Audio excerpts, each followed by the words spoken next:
It's curious to see about the whole introvert and salsa dancing. I think most people who join a salsa dance class are not there to try to be the world's greatest salsa dancers. So we can start with that. Most people are learning to meet people because they could be introverted and don't have a big social group, or the last friends they had were high school or maybe university, and it's harder to make friends as adults, and so they join.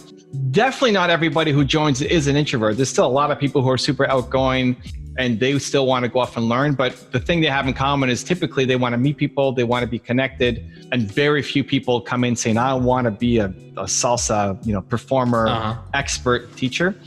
I got into it because I liked dancing in university. I signed up for a ballroom class with my girlfriend at the time, and we just experimented with it, just something fun. And why not take ballroom dance lessons? It's just one of the things that you could do. And she didn't like it, and I liked it. But you need to be, I didn't grow up dancing, I'm half Italian, but in North America, the culture, there's no real dance that you learn growing up. So with ballroom, you kind of have to have a partner, or at least the way that my university set it up, you need to have a partner. And so without her, I'm not going to force her to go. I'm not going to go by myself. And the whole point was to dance together. But then when we broke up, I'm like, hey, I could go back to dancing.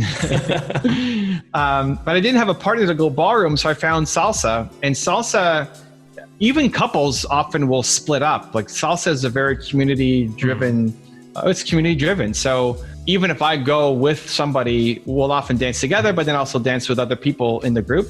But it's great if you're single, because you get to meet all sorts of different people and you have fun. And I think it's a great way to also see how compatible you are. Because when you're learning something, it's language, it's communication.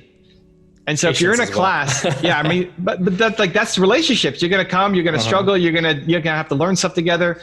And you can see people who come as couples and they're just fighting all the time. It's like, oh man, I feel bad for their ongoing relationship. Because if you can't get through a salsa class without fighting, how are you going to get through, losing a job and having kids and all like the real stresses that come with life? And so I think it's also a great way to meet people, to see how compatible you are when you're learning something new. Alright, so if you're still watching this video, the chances are you really enjoyed it. And if that's the case, well, first of all, thank you for your time, but also make sure that you subscribe and click on that little bell notification button. The simple reason is that if you don't click on it, you may not get notified when I publish new videos. Once again, thank you so much and have an amazing day.